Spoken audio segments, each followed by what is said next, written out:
विसर्जन होई छे, चल न मैया के विसर्जन होई छे।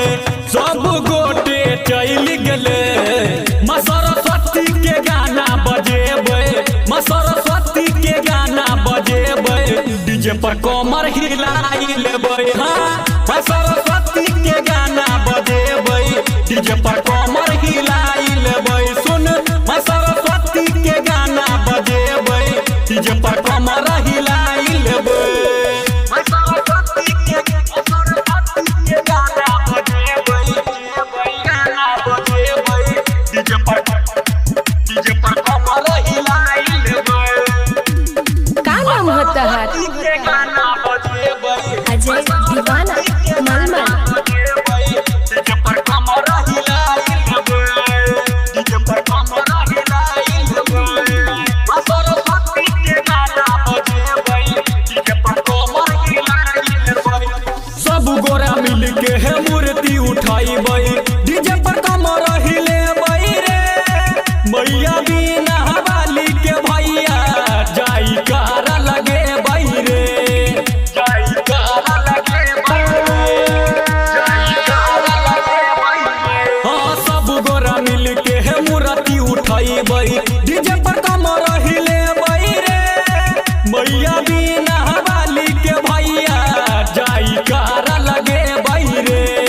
माँ सरस्वती के गाना बजेबे, माँ सरस्वती के गाना बजेबे। डीजे पर कमर हिलाई लेबे, हाँ माँ सरस्वती के गाना बजेबे।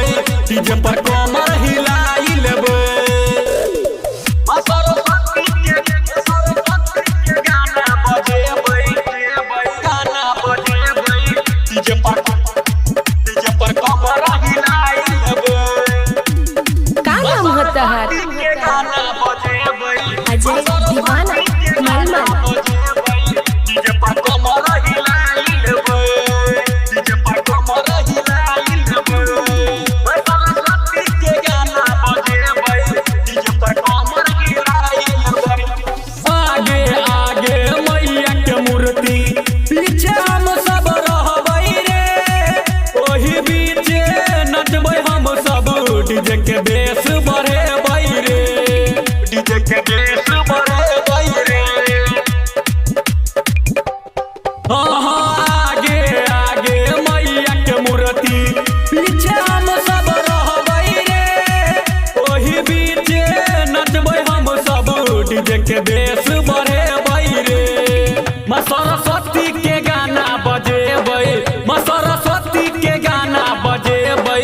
डीजे पर कमर हिलाई लेबै, हाँ माँ सरस्वती के गाना बजेबै। डीजे पर कमर हिलाई लेबै, माँ सरस्वती के गाना बजेबै, गाना बजेबै। डीजे पर कमर हिलाई लेबै।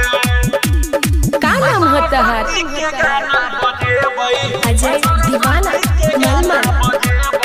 डीजे पर कमर हिलाई लेबै, डीजे पर कमर हिलाई लेबै। माँ सरस्वती के गाना बजेबै, डीजे पर कमर हिलाई लेबै।